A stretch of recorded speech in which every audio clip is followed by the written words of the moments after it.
A TV series, it is in the works, but it's something that we're looking at a little bit further down the line. All right. What did you think of the Assassin's Creed movie?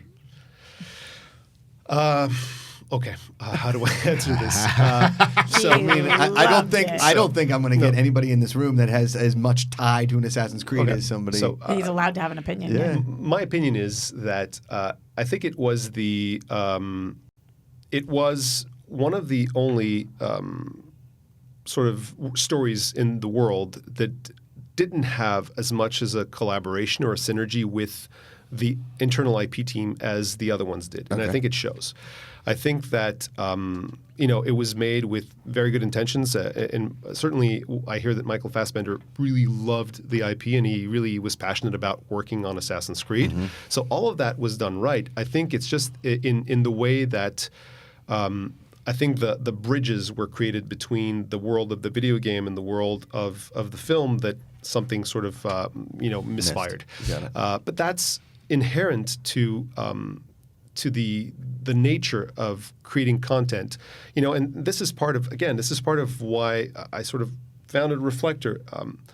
When you put the medium at the apex of what you're creating, so if you identify yourself as a video game company or a film studio or a TV studio or a publishing house, then you're seeing everything through the lens of that medium. Right? When I think that's coming from a world where everything was siloed, where you had a couple of channels for each medium, and if you controlled one in each, you could just push stuff at people, right? Yeah. I think we live in a world today where that's no longer the case, unless you're Disney, of course. Sure. You can still do that.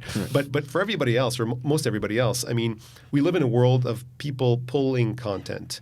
And I think that it's time for companies to sort of see themselves as creators of story worlds. I think Pixar sort of might see themselves as that, instead of being creators of film. So I think that inherently that is what will create that noise, because then you'll go and see a company that sees themselves as producers of film and you'll collaborate with them to create the film. Mm-hmm. And they'll do that, but already in this setup that I've just described, you've just created two poles and you've created something that, ends up not being completely aligned with the other. Do you think that that's why, because we talk about it on the show all the time, is there has not been a great video game movie made?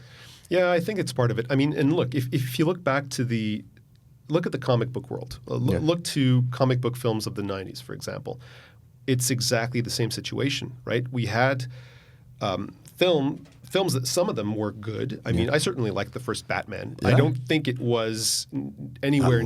I love that's Michael Keaton, Pittsburgh. That's my boy, and I love 1989 Batman. It's a great movie. It's great. I still love it, but I don't think it reflects the world of Batman as well as Iron Man 1 reflects the world of Iron Man. Sure. Right. Well said. So I think that Marvel has changed that, right? Because it's a company that I think sees things. And I'm extrapolating here, but I think it's a company that sees things how I describe them, right? Yeah. They have this universe with these cool characters, and they're trying to manifest them across different mediums, and they're trying to do it well and keeping the original DNA.